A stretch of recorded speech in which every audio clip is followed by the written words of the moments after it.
How are you? So you started 75 hard. That's cool. Yeah, I started 75 hard.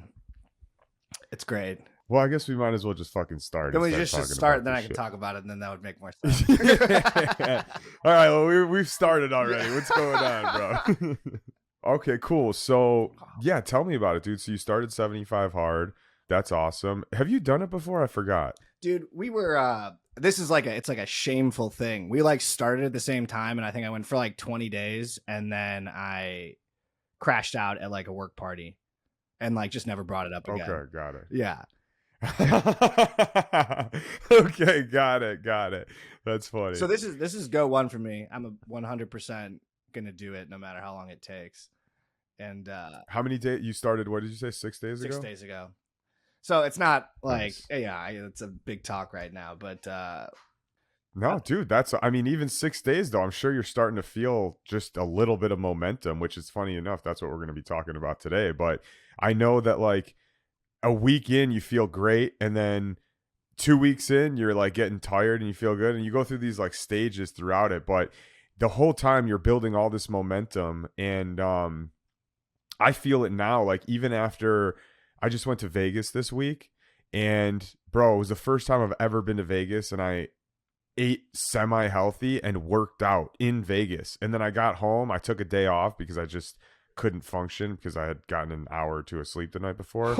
And then after that, but I took one day off and then I was like right back to it. And I'm not doing that 75 hard per se, but I'm following the exact same routine, 2 workouts a day, my same eating routine, the water, all that shit.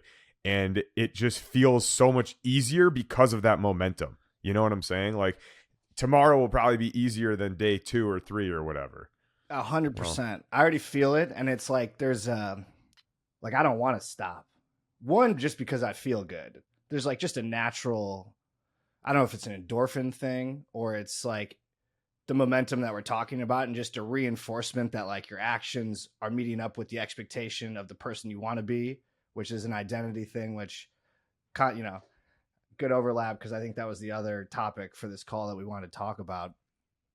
But I just got to say, you going to Vegas and keeping up with a schedule that is reminiscent of 75 hard is one of the most impressive things that I've heard. Well, I didn't keep up with all of it. I just to be clear and transparent, but even just waking up in the morning and going on the treadmill for me was a huge win. Like, that's what I'm that saying. was Like just- it's followed. It's not 75 hard, but like the momentum of you're not going to stop doing the good habits now. It doesn't need to be the program, but they've now followed you into the rest of your life because you've built up this compounding momentum. It's a theory, and I'm going to go like learn it to be true, but I think momentum is linear. And so it's like the longer you work in a direction, the longer it's going to follow you and have a tail on it, and the easier it is to keep because of that. And so there's this huge upfront investment because there's no quick win. You got to just keep doing something for long enough.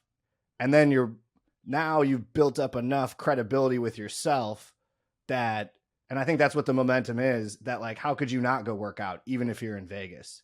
And then that momentum actually turns into an identity. Like you're a guy that works out in Vegas now. That's like a whole different, that's a 180 from at least the versions of myself that I find in Vegas. Yeah, no, that's very true. And I also found that like it was easier for me to snap right back in when I got home because I did maintain a little bit while I was there. And I think that just like you said, I think it is linear. And I think the longer that you are in that sort of routine, the easier it is to snap back into place. Because if I went, for example, on a 10-day trip where I did absolutely nothing to my routine, it would be a lot harder to snap back into it when I got home than if I was sticking to some sort of routine in those 10 days. Or if I only went on a 2-day trip where I didn't do anything. But I think it's linear in both ways. The longer that you are on that trajectory moving forward, the easier it becomes. But the same thing is true for the longer you stay without doing anything. You know, the opposite is true, and it becomes harder to get back into it and easier to just stay lazy or whatever. So, no, dude, that's awesome that you're starting. I'm excited about it. It actually is perfect for what we're going to talk about today, which is basically creating a new identity and momentum to carry you into that new identity. And I think 75 hard was a big way for me to create my new identity. It was almost like like a starting ground for this is the person that I want to become. And it kind of fast tracked me into, like you said, doing all the things that the person I want to become would do. And I think it's a great way to build momentum. And it doesn't have to be 75 hard per se, but just coming up with the things that you look at who you want to become and start acting like that right now. And that's literally the simplest way of just saying you are stepping into your identity. Can we take a step back, and can you define the person that you wanted to become? What was that identity? What's the language you used to describe it? How did you articulate it to yourself? What was that picture you painted, and how did you do that? Because I think that's an important North Star to start with. And then you can work backwards into doing all the shit to get there. That's a really good point. It first started off with just wanting to lose weight because that was the easiest thing for me to process at the moment. It took me a little while to realize that whether it's weight, whether it's business, whether it's mindset, it's all related to you becoming better as a person. But in the beginning, it was easiest for me to identify that I needed to lose weight and I wanted to become somebody who was fit. And I read that book, Atomic Habits, and it was like, you don't want to run a marathon, you want to become a runner. And I realized, like, I don't want to lose weight. I want to become somebody who is fit and who is actively working on their health every single day. And that's kind of how it started. And then quickly after, I realized that if I'm working on my physical health every day, I want to work on my mental health every day, and I want to be educated every day, and I want to, become smarter. Not only do I want to become physically healthy, I want to become smarter. I want to become better at managing my emotions. I want to become wealthier. I want to become more intelligent in business. I want to become easier to talk to in a business setting. All these things that I realize kind of all go hand in hand with just self-improvement. And I kind of formulated that identity of I just want to be somebody who's constantly improving.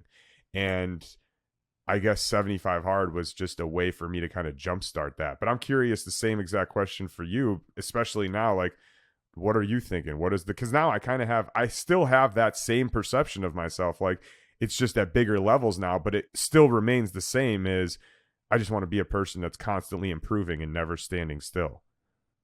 I love that. And I think 75 hard is like the perfect entry point because it's just it's like a complete reset on, you can't help but improve every day if you're just going to throw yourself at all of the things that make you improve, which is working out, giving yourself the foundations to improve, which is water and food, and then reading as a perfect example of continually educating yourself. And so I think that makes a ton of sense.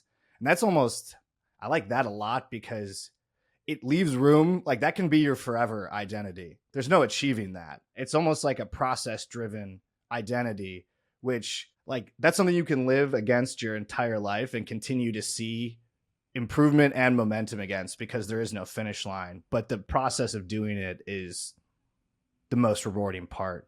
Real quick, just on that point, so many people tie their identities to outcomes. What happens if you don't get that outcome? And there are trillions of external factors that are going to decide exactly what the outcome is. And so I think bringing it back to the process of doing the things that person would do needs to be the win.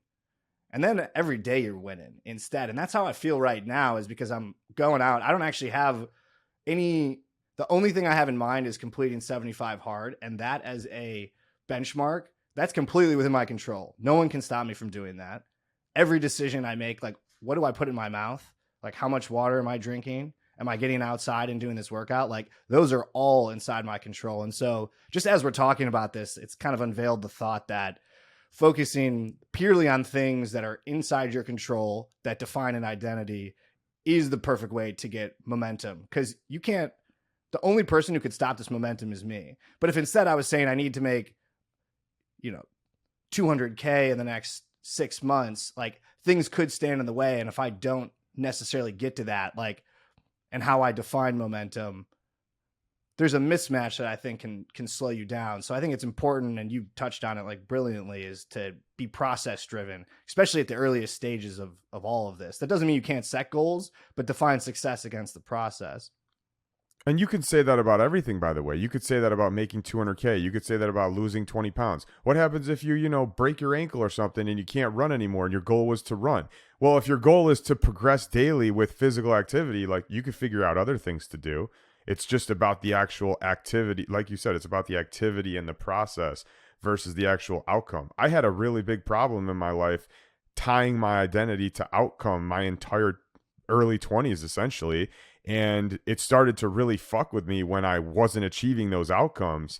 And that's when I started thinking about this whole identity thing. When I even heard the word identity for the first time, I guess I'm going to go back to you now, though, with what are you trying to make yourself right now? I know you're controlling the controllables, and that's the most important thing.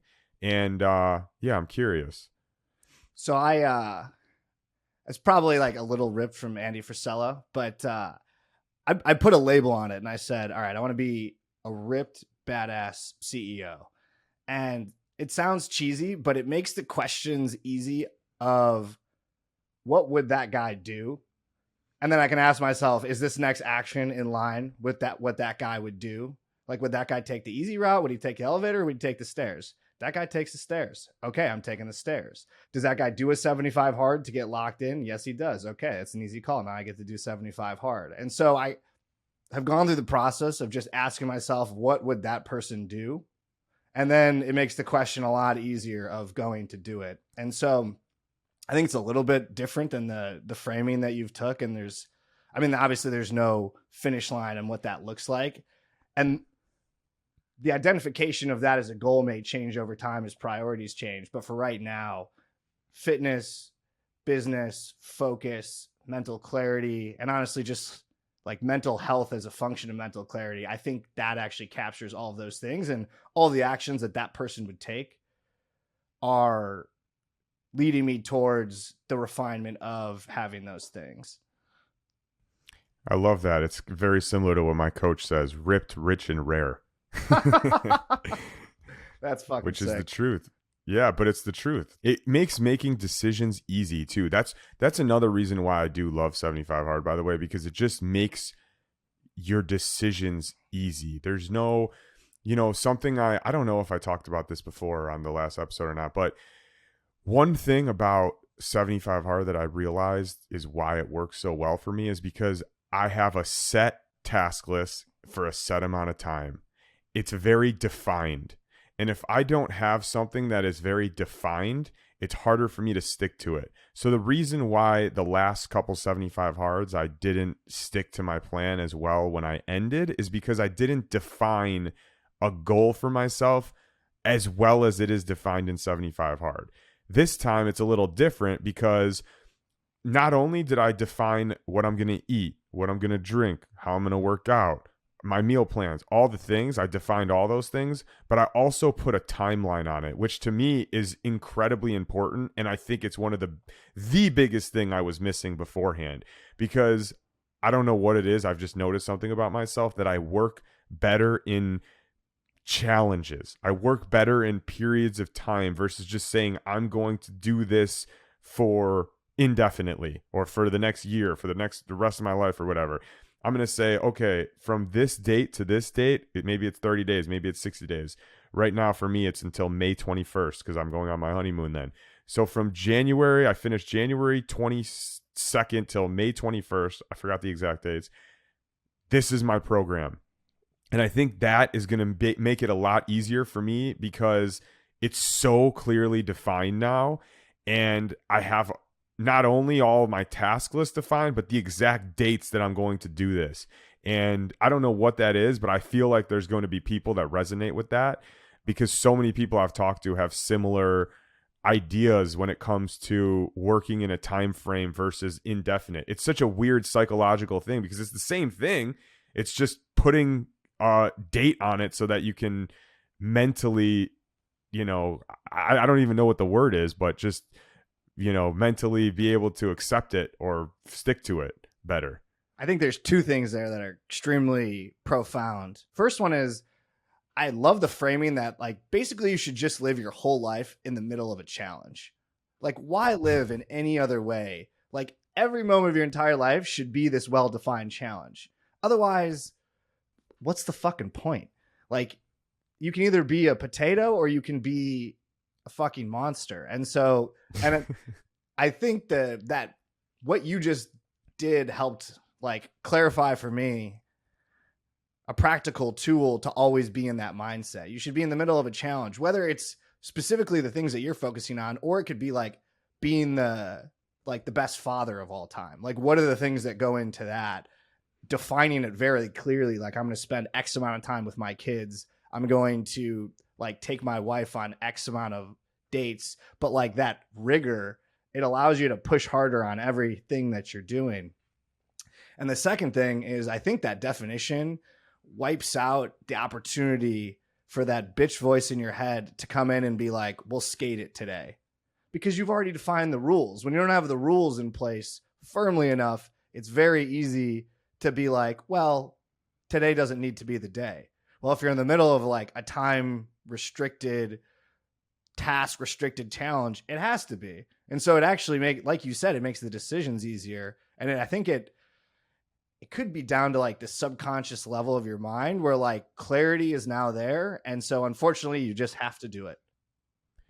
Yeah, that I agree with that completely. And like I said, I've seen it with myself. And you know, it's interesting. I like the way that you put that though, that you should always be in a challenge. One of the things I heard on an Ed Milet show that I loved is that, you know, his daughter was saying, Dad, are you in a midlife crisis? Like, you seem like something's going on. And he goes, you know what? I am in a midlife crisis. I'm in a crisis every single year to become a better version of myself for the next year. When I was 26, I was in a crisis to be better than I am at 27 than I was at 26. Now at 46, I'm in a crisis to be better at 47 than I was at 46.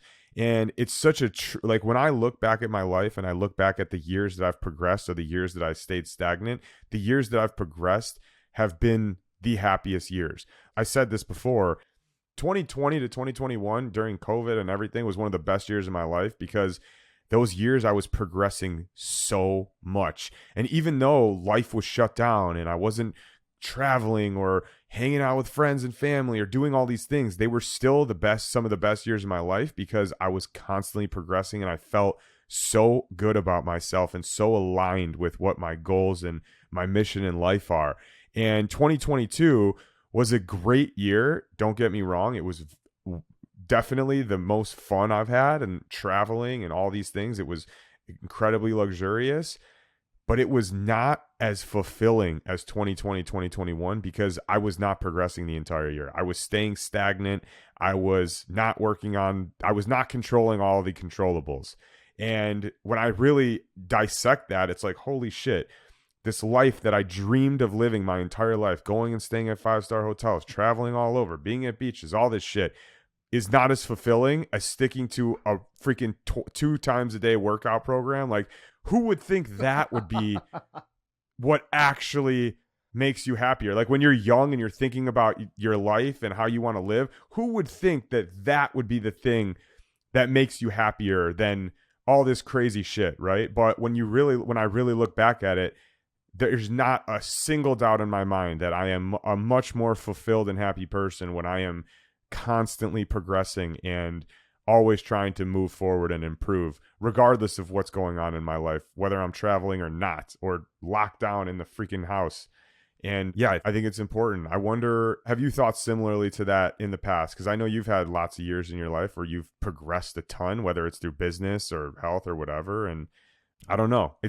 I just kind of thought about that recently, but the answer to that is yes. But I think like an even like a powerful example is me doing all of the things, the luxurious things that you're talking about, having the most fun and coming out of that, not the happiest.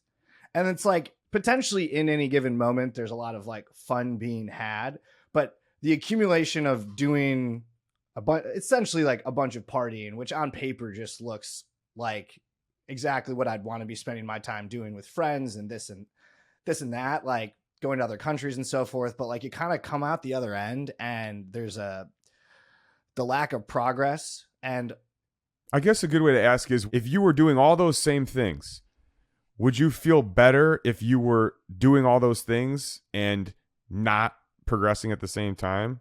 or doing all those things and progressing at the same time. Because I think 2022 would have been a lot better for me if I had done everything the same and I stuck to my program the whole time.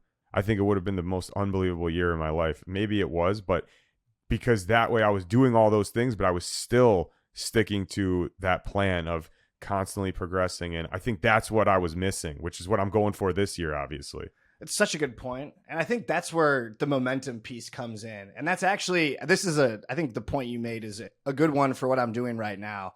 I canceled all my fun plans for the next 3 months because I needed a period of time to prove to myself that I could be consistent doing the things that we're talking about. Because last year we had weddings, we were traveling, and I didn't stick to shit when I went on those things. And then every time I got back, it would take weeks for me to normalize just at like a chemical level, but also weeks to get back into like a real routine. Maybe I'd work out twice the week that I got back. And then the week after that, it was 3 times. And then the week after that, it was 4 times. But think about that. Like in all of that, I'd lose a month. And so if you look back on the entire year, I'm basically just running on a treadmill versus actually making like any substantial progress. And with that, gaining no momentum. And so that was the realization I had early this year was I need to take the opportunity to habit build in isolation because I haven't built up the credibility with myself to do it with all the other things. But once I've got that momentum, I know at the end of this, I have a friend's trip, and I can already tell you with 100% certainty, it's going to be at the tail end of 75 hard. There's no chance I break during that. Like I've got the credibility at that point. We've got a couple bachelor parties, weddings. These things now, I feel way more confident that they will be isolated events of things that I want to have in my life, things I want to enjoy, but coming out the other side and during, I'll be able to persist with the habits that I want to keep. And so I think what you said is actually the most relevant for me right now. And I can think back to other points in time in my life where that was probably what you just said was also it was the ignition for me to move to from Chicago to Sacramento to start the cannabis business because I was on such a hardline treadmill for probably the 3 years before that without any progress that it broke down into like I need a major life change to get on a path where progression is happening. So long-winded answer is yes. As you're talking, I just thought about something, but we're talking about creating your new identity and creating the person that you want to be. And what's interesting is I know the reason why I feel so much more fulfilled when I'm doing those things I mentioned is because it's so aligned with the identity that I want for myself. And when I'm doing something outside of that, it's just completely not aligned with the identity that I want for myself. And when you don't feel aligned with your mission and your values and your purpose, you kind of feel like shit. And that's why I think I said like, okay, well, what if you were still doing all those things, but you were still sticking to your identity? At the end of the day, what I was really saying is, are you living based on the identity that you want for yourself? Or are you living completely unaligned with how you want for yourself?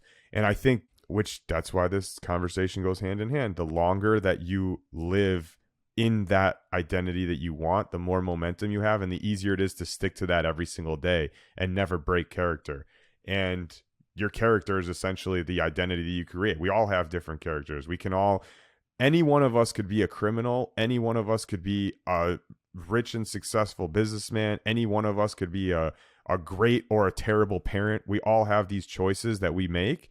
And the more that we stay aligned with our values, the more fulfilled that we are going to be in our life.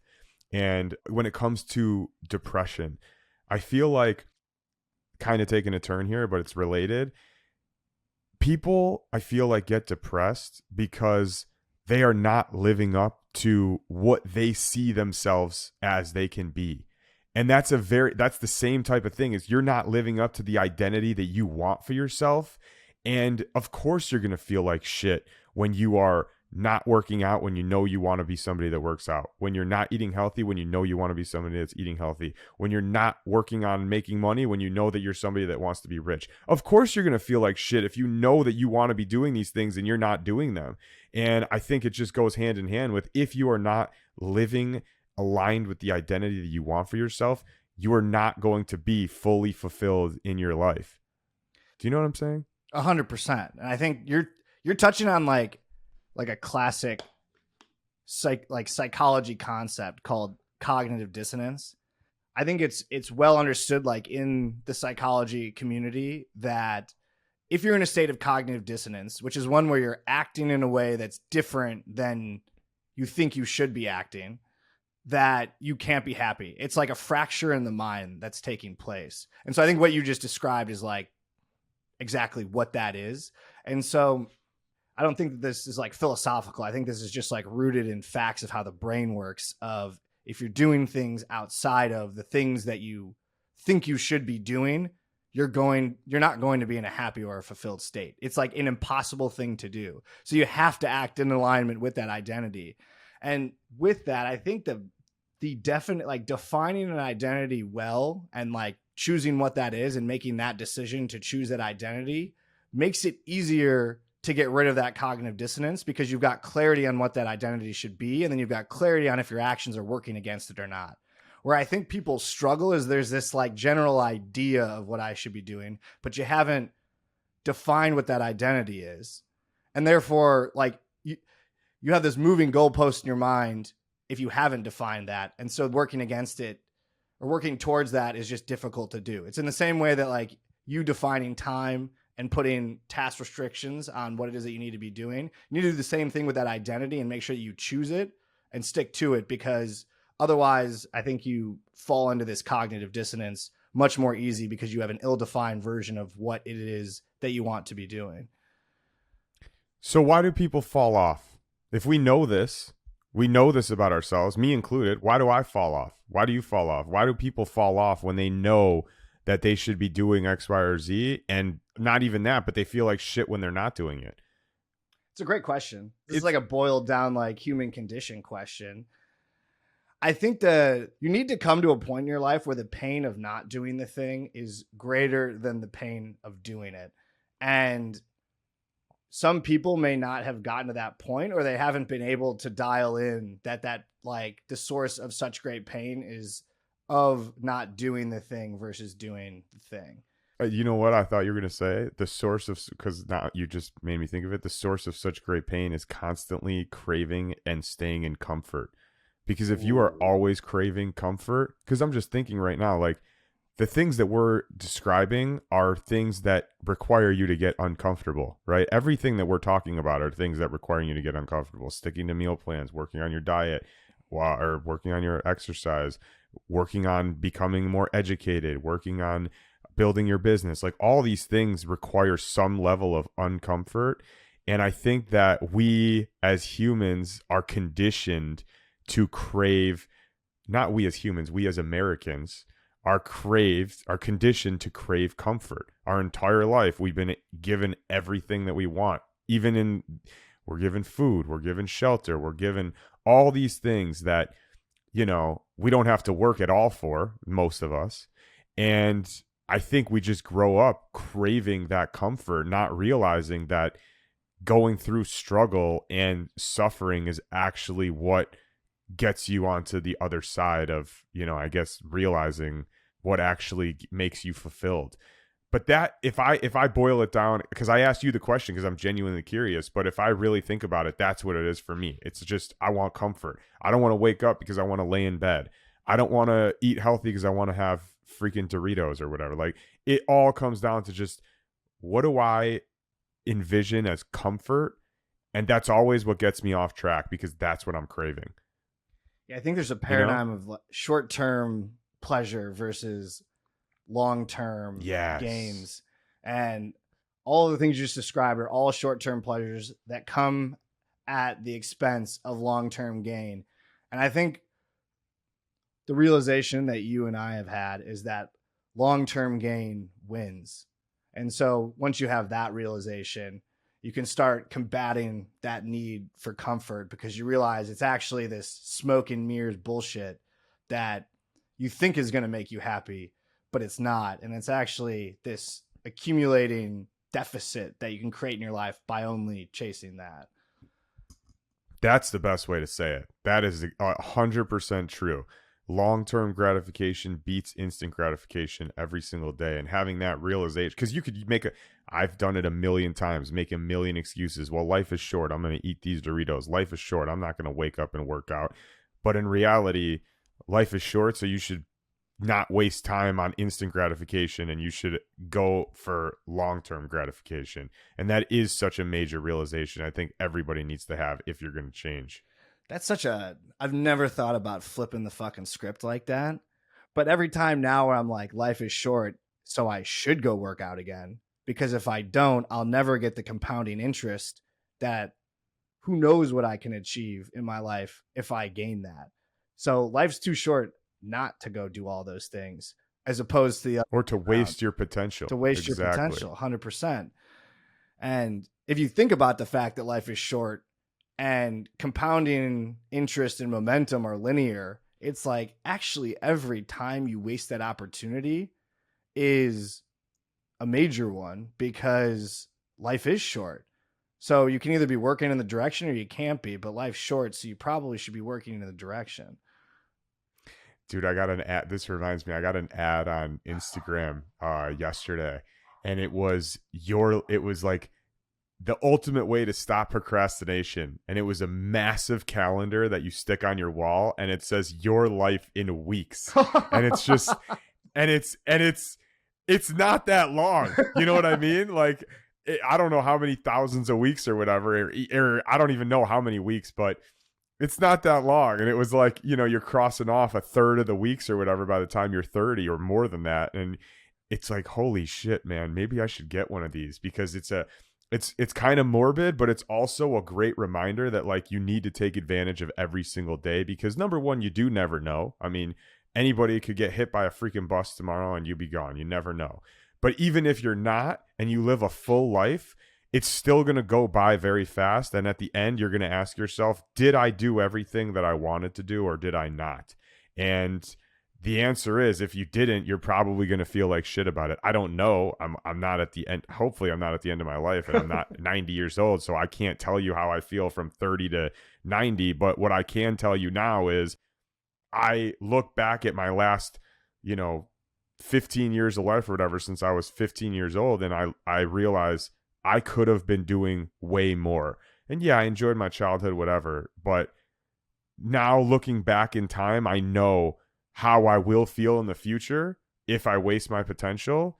And I don't want to feel like that anymore. And I feel like I'm obviously old enough at this point to make that decision that I'm not going to waste my potential. And yeah, I don't know. That was a big realization in the beginning. Like I've talked about this before, but when we had that first conversation on the balcony that got me to start losing weight, the first book I read was like, why are you only using 30% of your effort? Why are you only giving life 30%? You have one life. Why are you not giving your life 100%? And it really stuck with me. I think about that literally every single day still, years later. You and me we're living the same journey in that regard.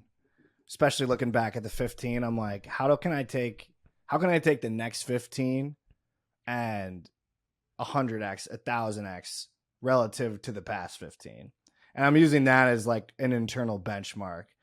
But then when you bring that back all down to like the practical and the process, it's actually quite simple. And it just looks like doing what we're talking about is make the daily process, the daily activity, stick to those things over 15 years, and they'll compound to an 1000x.